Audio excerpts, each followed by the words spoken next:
உண்மையான வெடிமருந்து கிடங்கு அவர்கள்தான்.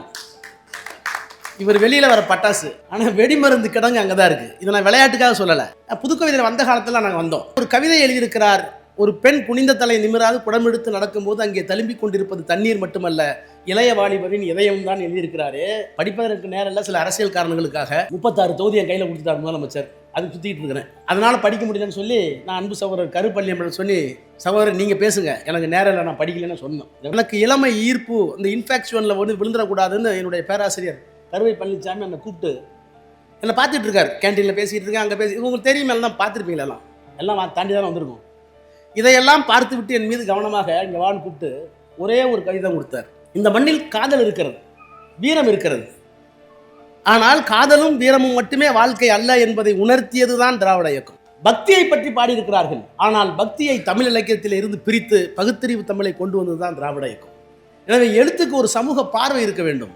அப்படிப்பட்ட பார்வையை வழங்கி கொண்டிருக்கிற ஒரு பதிப்பகம் கௌரவ பதிப்பகம். நரியும் பரியாய் போன கதை, நாரதர் பெண்ணாய் ஆன கதை, உரியை கண்ணன் உடைத்த கதை, ஊரார் போற்றிய பழைய கதை, எரியில் துரும்பாய் ஆக்கியவர் பெரியார் தந்த பேரறிஞர். அப்ப பெரியாரை தேடு. பெரியாரை போர் எழுத தெரிய வேண்டியது, சிந்திக்க தெரிய வேண்டியது அண்ணாமலைக்கு வேண்டியதில்லை. ஆனால் பெரியாரையும் அண்ணாவையும் கலைஞரையும் காப்பாற்றுகின்ற வல்லமை மிக்க ஒரு தலைவனாக திராவிட மாடல் நாயகன் மாண்புமிகு முத்துவேல் கருணாநிதி ஸ்டாலின் இருக்கிறார் என்பதுதான் நமக்கெல்லாம் பெருமை.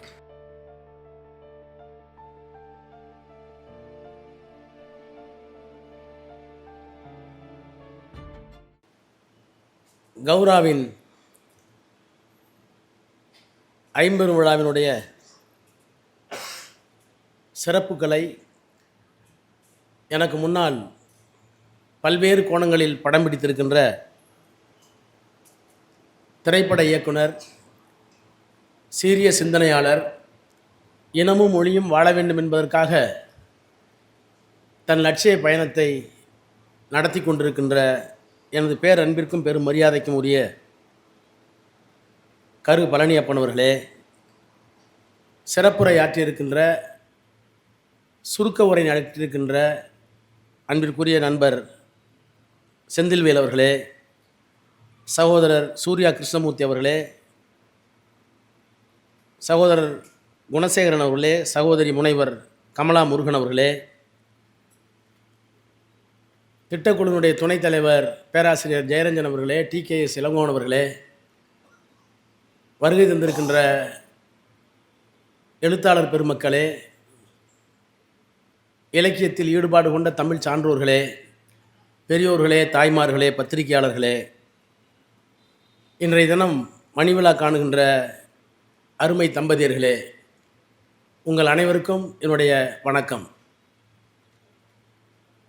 5 விழாக்களை ஒன்றாக இணைத்து ஐம்பெரும் விழா என்கின்ற பெயரில் ஒரு இலக்கிய திருவிழாவை, ஒரு அறிவு சார்ந்த விழாவை நடத்தியிருக்கின்ற நம்முடைய கௌரவ ராஜசேகர் அவர்களுக்கும் அவருடைய துணைவியாருக்கும் என்னுடைய வாழ்த்துக்களை, வணக்கத்தை உங்கள் சார்பிலும் என் சார்பிலும் முதலில் நான் தெரிவித்துக் கொள்கின்றேன். எத்தனையோ கொள்கைவாதிகள் இருப்பார்கள், ஆனால் அந்த கொள்கைவாதிகளுக்கு பின்னால் இருக்கின்ற இணையர்கள் அல்லது அவருடைய துணைவியார்கள் இவ்வளவு வேகமாக, இவ்வளவு மிடுக்கோடு, இவ்வளவு ஈடுபாட்டோடு எத்தனை பேர் இருந்திருக்கிறார்கள் பொது வாழ்க்கையில் என்று எண்ணி பார்த்தால் மிக சொற்பம் என்று சொல்லலாம். இந்த மேடைக்கு வந்ததற்கு பிறகு திராவிட இயக்கத்தில் இப்படிப்பட்ட தம்பதியர்கள் எத்தனையோ பேர் இருந்தாலும் கூட என்னுடைய கல்லூரி நாட்களில் என்னை கவர்ந்தவர்கள் 1981, 82 84 வரை அறிஞர் அண்ணா அரசு கலைக்கல்லூரி முசிறியில் நான் படித்த காலத்தில் நான் மிக நெருக்கமாக பழகுகின்ற வாய்ப்பினை பெற்றது நம்முடைய குளித்தலையிலே அன்னை அஞ்சுகம் அச்சகம் என்று வைத்திருந்த தமிழறிஞர் இளமுருகு பொற்செல்வி அவர்களும் பொற்செல்வி இளமுருகு அவர்களும். அந்த 2 பேரும் தமிழுக்கு, திராவிட இயக்கத்திற்கு கணவன் மனைவியாக, தோழியர் தோழராக, கலைஞரோடு அணுக்கமாக இருந்து அண்ணாவால் பெரியாரால் கண்டெடுக்கப்பட்டு இலக்கிய பணி, எழுத்துப்பணி, அச்சுப்பணி என்று எதையும் எதிர்பார்க்காமல், சட்டமன்ற உறுப்பினராக இல்லை, நாடாளுமன்ற உறுப்பினராக இல்லை, குளித்தலை நகர்மன்ற தலைவராக இல்லை, எதுவுமே இல்லாமல் திராவிட இயக்கத்திற்காக எழுத்து, அச்சகம் என்று வாழ்ந்து இன்னமும் நம் நினைவிலே வாழ்ந்து கொண்டிருக்கின்ற இளமூரிகை பொற்செல்வருடைய ஞாபகம் இந்த இணையரை பார்த்தால் எனக்கு வருகிறது. எனக்கு என்னவோ அண்ணன் கோபித்துக்க கூடாது. ராஜசேகர் உண்மையான வெடிமருந்து கிடங்கு அவர்கள்தான். இவர் வெளியில் வர பட்டாசு, ஆனால் வெடிமருந்து கிடங்கு அங்கே தான் இருக்குது. இதை நான் விளையாட்டுக்காக சொல்லலை. என்னுடைய 2G புத்தகத்தை வெளியிட வேண்டும் என்று ஆங்கிலத்தில் வெளியிட்டாச்சு. அது ஒரு பெரிய வடநாட்டில் ஒரு பெரிய புகழ்பெற்ற பதிப்பகம் அதை வெளியிட்டது, பரபரப்பாக பேசப்பட்டது. அடித்து முடித்த ஒரு மாதத்திலேயே 2000 படிகள் விற்று அடுத்த படிகள் எல்லாம் போடக்கூடிய அளவுக்கு ஆங்கிலத்தில் வந்தது. அதை தமிழிலே கொண்டு வர வேண்டும் என்று நான் விரும்பி முதலமைச்சரிடத்தில் கேட்ட நேரத்தில் நம்முடைய முதலமைச்சர் அவர்கள், இன்றைக்கு இருக்கிற முதலமைச்சர் அவர்கள், அன்றைக்கு நாம் ஆட்சி பொறுப்பில் இல்லை, செயல் தலைவராக இருந்தார். உடனடியாக நம்முடைய கௌரா ராஜசேகர் அவர்களுக்குத்தான் தகவல் சொல்லி, ராஜா ஆங்கிலத்திலே கொண்டு வந்திருக்கிற புத்தகத்தை நீங்கள் தமிழிலே கொண்டு வாருங்கள் என்று சொல்லி என்னுடைய 2G அவிலும் உண்மைகள் என்ற புத்தகத்தை கொண்டு வந்து சேர்த்த பெருமை இந்த தம்பதியருக்குத்தான் உண்டு. அந்த புத்தகத்தை பற்றிய கலந்துரையாடலில் வருகிற போதுதான் ராஜசேகர் பட்டாசு அவருடைய துணைவியார் தான் வெடிக்கிடங்கு என்பதை, மருந்து கிடங்கு என்பதை நான் கண்டுபிடித்தேன். அவ்வளவு நுட்பமாக அந்த நூல்களை பற்றி பேசுகிற போது அவர்கள் அந்த இடத்திலே ஒரு பதிப்பாசிரியராக இருந்தார்கள். அவருக்கு இன்றைக்கு மணி விழா. எப்படி இளமுருகு பொற்செல்வியினுடைய வாழ்க்கையில் பெரிய மாற்றங்கள் எல்லாம் ஏற்படுத்தினார்கள். அப்போது நான் பாரதியார் 100ஆண்டு விழா முசிறி கல்லூரியை நான் படித்து கொண்டிருக்கிறேன், 2ஆம் ஆண்டு கணிதம். அந்த ஆண்டு வந்த ஆண்டு மலரை என்னிடத்தில் இல்லை, ஒரு 10 நாளைக்கு முன்பாடி என்னுடைய நண்பர்கள் எங்கோ கண்டுபிடித்து அனுப்பியிருந்தார்கள். பாரதியார் அட்டைப்படத்தில் இருக்கிறார். என்னுடைய தமிழ்துறை தலைவர் மறைந்த கருவை பழனிசாமி அவர்கள் முதல்வரோடு பேசிவிட்டு, கல்லூரி முதல்வரோடு பேசிவிட்டு, பாரதிக்கு சிறப்பாக ஒரு 100ஆண்டு விழா மலர் கொண்டு வருகிறோம், அந்த அட்டைப்படத்திற்கு ஒரு கவிதை எழுதுங்கள் என்று என்னை கேட்டார்கள். நான் 2ஆம் வகுப்பு கணிதமானவன், இன்னமும் ஆண்டு மலர் இருக்கிறது. நானே கூட மலைத்து போடேன், நம்ம தான் அப்போ எழுதியிருக்குமான். உறக்கத்தை ஓட்ட வந்த ஒலிக்கீற்று, நெஞ்சின் கிறக்கத்தை வெறுட்ட வந்த அறிவுற்று, சனாதனம் மறுட்ட வந்த தமிழ் பாட்டு, எங்கும் சமத்துவத்தை நிறுவ வந்த அதிர்வேட்டுன்னு. அன்னைக்கு எனக்கு சொல்லிக் கொடுக்கப்பட்டது பாரதியார் விழாவில் அவ்வளவுதான். உறக்கத்தை ஓட்ட வந்த ஒலிக்கீற்று, நெஞ்சின் கிறக்கத்தை வெறுட்ட வந்த அறிவுற்று, சனாதனம் மறுட்ட வந்த தமிழ் பாட்டு, எங்கும் சமத்துவத்தை நிறுவ வந்த அதிர்வேட்டு. 18 வயசு. எழுதி முடிச்சுட்டு எல்லாம் முடிச்சுட்டு இளமுருகு பொற்செல்வி போய் காப்பியை கொடுத்தோம்.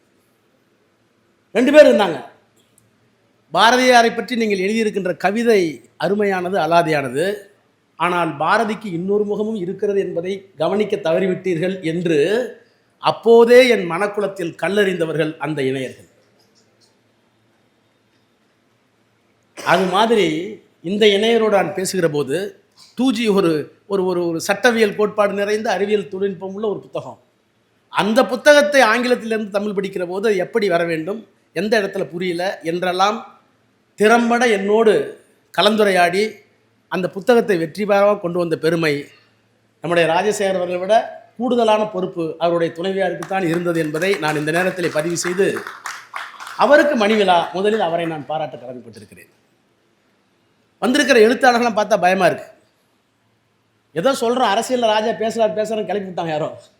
ஆனால் உங்களுடைய எழுத்துக்களை எல்லாம் பார்த்தா, புதுக்கவிதையில் வந்த காலத்தில் நாங்கள் வந்தோம். புதுக்கவிதை இப்போ தான் வந்துச்சு. நான் ஒரு தடவை மேத்தாவினுடைய கவிதையை படிச்சுட்டு ஒரு கலந்துரையாடலில் கேட்டேன். ஒரு பெண் குனிந்த தலை நிமிராது குடம் எடுத்து வரும்போது அங்கே தழும்பி கொண்டிருப்பது தண்ணீர் மட்டுமல்ல, இளைய வாலிபரின் இதயம் தான் எழுதியிருந்தார். அப்போ சேவர் கூடியன்னு ஒரு பெரிய கவிஞர் இருந்தார், இப்போ இறந்து போயிட்டார். அவர் தான் இலக்கிய மன்றத்துக்கு வந்து புது கவிதையை பற்றி பேசினார். அப்போ நான் தமிழ் மன்ற செயலாளர், ஐயா மேத்தா கவிதை வந்து எனக்கு ரொம்ப பிடிக்கும், இந்த பூமி உருண்டையை புரட்டி போடுகிற நெம்புகோல் கவிதையை எப்போது தரப்போகிறீர்கள் என்று கவிஞர் உலகத்தை பார்த்து கேட்டவர் அவர். ஆனால் ஒரு கவிதை எழுதியிருக்கிறார், ஒரு பெண் குனிந்த தலை நிமிராது குடமெடுத்து நடக்கும்போது அங்கே தழும்பி கொண்டிருப்பது தண்ணீர் மட்டுமல்ல, இளைய வாலிபரின் இதயம் தான் எழுதியிருக்கிறாரு. இது நாட்டுப்புற பாடல் வருகிறது. தண்ணி குடமெடுத்து தனிவெளியே போகிற புள்ள தண்ணி குடத்துக்குள்ள தழும்புதடி எம்மனசு என்று எங்கோ எழுதிய ஒரு நாட்டுப்புற கவிதையை புது கவிதை என்று சொல்லியிருக்கிறாரே என்று கேட்டபோது அவர் என் அறிவு கண்ணை திறந்தார். ராமாயணத்தில் இந்த இப்பிறவிக்கு இருமாதரை சிந்தையாலும் தொடேன் அப்படின்னு முதலறிவில் ராம சீதை வாக்குறுதி கொடுக்குறான். இந்த இப்பிறவிக்கு இருமாதரை சிந்தையாலும் தொடேன். இதை வசந்த மாளிகையில் கண்ணதாசன் எழுதியிருக்கிறார். உன்னையல்லால் ஒரு பெண்ணை இனி நான் உள்ளத்தினாலும் தொடமாட்டேன். இது காப்பி அல்ல. எங்கே நிற்கிறார்கள் கவிஞர் என்றால் அடுத்த வரியில் அந்த பெண் பாடுகிறார், அந்த உள்ளம் இருப்பது என்னிடமே, அதை உயிர் போனாலும் தரமாட்டேன். கம்பனுக்கு வராத கவிதையினுடைய கூர்மை கண்ணதாசனுக்கு வந்தது. அது காப்பின்னு பார்க்கக்கூடாதுன்னு. அது மாதிரி நீங்கள் எல்லோரும் எழுதுகிற எழுத்தெல்லாம் பார்க்குற போது படிப்பதற்கு நேரம் இல்லை. சில அரசியல் காரணங்களுக்காக ஏறத்தாழ 36 தொகுதி என் கையில் கொடுத்துட்டார் முதலமைச்சர். அது சுற்றிக்கிட்டு இருக்கிறேன். அதனால் படிக்க முடியலன்னு சொல்லி நான் அன்பு சகோதரர் கருப்பள்ளியம்மன் சொல்லி, சகோதரர் நீங்கள் பேசுங்க, எனக்கு நேரம் இல்லை, நான் படிக்கலன்னு சொன்னோம். ஒரு வாரத்துக்கு முன்னாடியே சொல்லிட்டேன். ஆனால் அந்த புத்தகங்கள்லாம் பார்க்குற போது அன்றைக்கு நாங்கள் படித்த புது கவிதை இன்னமும் ஒன்றும் இல்லை. நான் ஒரு பெரிய ரகசியத்தை சொல்கிறேன். நான் என்னுடைய துணைவியார் வேறு இல்லை, தெரிஞ்சாலும் தப்பு இல்லை. நான் கல்லூரி படிக்கிற போது கோயெட்டு. அப்போ எங்களுக்கு ஒரு பார்வையிலே ஒரு சிநேகிதம் கோயெட்டில். ஆனால் நான் நல்லா வரணும், நான் வந்து கவிதை எழுதுகிறேன், பேச்சு போட்டு எழுதுகிறேன், நல்ல மார்க் வாங்குகிறேன், எல்லாம் படிக்கிறேன், நான் நன்றாக வர வேண்டும், எனக்கு இளமை ஈர்ப்பு இந்த இன்ஃபெக்ஷனில் வந்து விழுந்துடக்கூடாதுன்னு என்னுடைய பேராசிரியர் கருவை பழனிசாமி என்னை கூப்பிட்டு என்னை பார்த்துட்டு இருக்கார். கேன்டீனில் பேசிகிட்டு இருக்கேன், அங்கே பேசி உங்களுக்கு தெரியும், எல்லாம் பார்த்துருப்பீங்களா, எல்லாம் தாண்டி தானே வந்திருக்கும். இதையெல்லாம் பார்த்து விட்டு என் மீது கவனமாக இங்கே வான்னு கூப்பிட்டு ஒரே ஒரு கவிதை கொடுத்தார். இந்த காட்டில் எந்த மூங்கில் புல்லாங்குழல், இந்த காட்டில் எந்த மூங்கில் புல்லாங்குழல். 1200 பேர் படிக்கிற அந்த காலேஜில் இது மூங்கில் காடு, நீ வந்து பாடைக்கு போகிறதாலும் போகலாம், களியா பந்தக்காலுக்கு போனாலும் போகலாம், இல்லை கூரைக்கு போனாலும் போகலாம், நீ புல்லாங்குழலாக வரணும்னு நினைக்கிறேன். இந்த காட்டில் எந்த மூங்கில் புல்லாங்குழல். அந்த எழுத்து எடுத்த அடி செய் அல்லது செத்து மடினார்ல காந்தி, அவர் எங்கேருந்து எடுத்தார்? ராபர்ட் பேர்ன்ஸ் எழுதுனா அந்த நாட்டினுடைய சுவிஸ் நாட்டினுடைய விடுதலைக்காக, we will drain our veins, let us do or die. நாம் ரத்தம் சிந்துவோம், ஆயுதம் ஏந்துவோம், செய் அல்லது செத்து மடி. அந்த வாசகத்தை காந்தி எடுத்துக்கிட்டு தான் செய் அல்லது செத்து மடினார். எழுத்துக்கு எவ்வளவு வீரியம் என்பதற்காக சொல்கிறேன். நான் பார்க்கிறேன், இன்றைக்கு கௌரவ பதிப்பகத்தை நான் பாராட்டுவதற்கு காரணம், இந்த மண்ணில் காதல் இருக்கிறது, வீரம் இருக்கிறது. ஆனால் காதலும் வீரமும் மட்டுமே வாழ்க்கை அல்ல என்பதை உணர்த்தியது தான் திராவிட இயக்கம். பக்தியை பற்றி பாடியிருக்கிறார்கள், ஆனால் பக்தியை தமிழ் இலக்கியத்தில் இருந்து பிரித்து பகுத்தறிவு தமிழை கொண்டு வந்தது தான் திராவிட இயக்கம். பாரதிதாசனை பாராட்டலாம், நான் அடிக்கடி சொல்லுவேன். அருவிகள் வைரத்தொங்கல் அடர்கொடி பச்சைப்பட்டே குருவியின் தங்க கட்டி குருவிகள் தங்க குட்டி குளிர் நீலா மணியின் குப்பை. வேர்ட்ஸ்வர்த்தை தோத்து போயிட்டான் பாருங்க ப்ரொஃபசர். வேர்ட்ஸ்வர்த்தே முடியாது. அருவிகள் வைர தொங்கல் அடர்கொடி பச்சை பட்டே குருவிகள் தங்க கட்டி குளிர் நீலா மணியின் குப்பை. ஆனால் அதுதான் பாரதிதாசன் கேட்பாருங்க ப்ரொஃபசர். பாரதிதாசன் எங்கே இருக்கார்? எல்லாம் அவன் செயலே என்று பிறர் பொருளை வெள்ளம் போல் அள்ளி விழுங்கும் மனிதருக்கும், காப்பார் கடவுள் உமை கட்டையில் நீர் போகு மட்டும் வேர்ப்பீர் உழைப்பீர் என உரைக்கும் வீணருக்கும், மானிடத் தோளின் மகத்துவத்தை காட்ட வந்த தேனின் பெருக்கே செந்தமிழே கண் உறங்கு. உறங்குறதுக்கா? தாலாட்டு பாட்டில் தூங்குறதுக்கு இல்லை, தூங்கக்கூடாது என்பதற்காக பாரதிதாசன் பாடினாங்க தான் பாரதிதாசன் பம்பர். அப்போ ஒரு கவிதைக்கு இலக்கு காதலோடு நின்றுவிடக்கூடாது, வீரத்தோடு நின்றுவிடக்கூடாது. இந்த சமூகத்தினுடைய அவலங்களை சொல்லி ஆக வேண்டும். சொல்றாரு பாரதிதாசன், மண்மீதில் உழைப்போரெல்லாம் வரியராம், புன்மீதில் அம்பு பாய்ச்சும் புலையர் செல்வராம், இதை பகலெல்லாம் கண்டு கண்டு அந்திக்கு பின் விண்மீனாய் கொப்பளித்த விரிவாரம் பாராய் தம்பி. நட்சத்திரம் எப்படி தெரியுமா வருது? பகல்லாம் உழைச்சிக்கிட்டு இருக்கான், கூலி வாங்குறான், அவனுக்கு ஒன்றுமே இல்லை. ஆனால் ஒன்றும் இல்லாமல் முதலாளியாக இருந்துட்டு சோறு காசு சம்பாதிக்கிறான். இதை மேலே பார்த்து பார்த்து பார்த்து சூரியனுக்கு பொறுக்காமல் ராத்திரிக்கு போய் பகல்லாம் பார்த்து வெந்து போய் ராத்திரியில் கொப்பளிச்சு போய் கொப்பளமாக வந்துருக்கடா, அதான் நட்சத்திரம்னார். ஒரு அழகியலில் சமூகத்தினுடைய வலியை கொண்டு வந்து புண்ணை கொண்டு வந்து நிறுத்துகிற பாங்கு பாரதிதாசனும் இருந்தது. அதனால்தான் அவன் மகத்துவக்கரமான கவிஞர். எனவே எழுத்துக்கு ஒரு சமூக பார்வை இருக்க வேண்டும். அப்படிப்பட்ட பார்வையை வழங்கி கொண்டிருக்கிற ஒரு பதிப்பகம் கௌரவ பதிப்பகம். அவர் கொண்டு வந்திருக்கிற புத்தகங்கள் எல்லாம் பாருங்கள். எப்படியாவது தங்கள் வாழ்நாளில் இந்த சமூகம் ஒரு அங்குலம் உயர்ந்து விடாதா என்கின்ற இயக்கத்தில் கொண்டு வரப்பட்ட புத்தகங்களாகத்தான் நீங்கள் பார்க்க வேண்டும். அதைத்தான் எல்லாம் செய்தோம். எல்லாம் கலைஞரையா நம்ம பாராட்டுறோம். நரியும் பரியாய் போன கதை, நாரதர் பெண்ணாய் ஆனத கதை, உரியை கண்ணன் உடைத்த கதை, ஊரார் போற்றிய பழைய கதை, எரியில் துரும்பாய் ஆக்கியவர் பெரியார் தந்த பேரறிஞர். அதை நான் படிச்சுட்டு தான் என்ன நரி எப்போ பரியா போச்சு? நரியும் பரியாய் போன கதை, நாரதர் பெண்ணாய் ஆன கதை, உரியை கண்ணன் உடைத்த கதை, ஊரார் போற்றிய பழைய கதை, எரியில் துரும்பாய் ஆக்கியவர் பெரியார் தந்த பேரறிஞர். அப்ப பெரியாரை தேடு, புராணம்லாம் பொய்ன்னு சொல்லு. இப்படி எழுத்துக்களை தேடி தேடி தேடி தேடி வந்ததால் தான் இந்தியாவினுடைய நடுவண் அரசு ஒன்றிய அமைச்சராக 40 நாடுகளுக்குமே போய் வந்தவனாக உங்கள் முன்னால் நான் நின்று கொண்டிருக்கிறேன் என்றால் திராவிட இயக்கம், கலைஞர், அண்ணா, பெரியார் கொண்டு வந்து எழுத்து தானே. எழுதுவது என்பது அது ஒரு பெரிய வேள்வி. அது சொன்னீங்களே, 1 மாதம் படித்தா தான் 1 மணி நேரம் பேச முடியும். நீங்கள் அண்ணா கிட்ட அங்கே மலைச்சு போது பார்க்கறது ஒரு அறிவிக்கன்னு சொல்கிறோமே. இன்றைக்கு கலைஞர் தான் சொன்னார், நம்முடைய தலைவர் சொன்னார், நான் அண்ணாவை போல அறிவாளி அல்ல, கலைஞரை போல் எனக்கு எழுத தெரியாது, பேச தெரியாது, ஆனால் கலைஞரை போல உழைக்க தெரியும்னார். நான் ஒரு மேடையில் சொன்னேன், எங்கள் தாத்தா சொத்து சம்பாரிச்சார், கஷ்டப்பட்டார், உழைச்சார், அது அவருக்கு பெருமை. எங்கள் அப்பா அதை ரொம்ப பத்திரப்படுத்தி பெருசு பண்ணார், அது பெருமை. ஆனால் எங்கள் தாத்தா மாதிரி நான் சம்பாதிக்க வேண்டிய அவசியம் இல்லை. எங்கள் அப்பா மாதிரி அதை செழுமைப்படுத்த கூட என்னால் முடிய வேண்டியதில்லை. அந்த சொத்தை விற்காமல் ஊதாரியாக இருக்கம்பார், அதுதான் எனக்கு பெருமை. அது மாதிரி ஊதாரியாக இருக்காமல் இருக்கம்பார், அதுதான் பெருமை. பெரியாரை போல் எழுத தெரிய வேண்டியது, சிந்திக்க தெரிய வேண்டியது அண்ணாவை எழுத வேண்டியதில்லை. ஆனால் பெரியாரையும் அண்ணாவையும் கலைஞரையும் காப்பாற்றுகின்ற வல்லமை மிக்க ஒரு தலைவனாக திராவிட மாடல் நாயகன் மாண்புமிகு முத்துவேல் கருணாநிதி ஸ்டாலின் இருக்கிறார் என்பதுதான் நமக்கெல்லாம் பெருமை. எழுத்தாளர்களை ஊக்குவிக்க வேண்டும், இலக்கியத்தை ஊக்குவிக்க வேண்டும், இந்த சிந்தனைகள் எல்லாம் போய் சேர வேண்டும் என்கின்ற ஒரு ஆட்சியை, ஒரு முதலமைச்சரை நாம் பெற்றிருக்கிறோம்.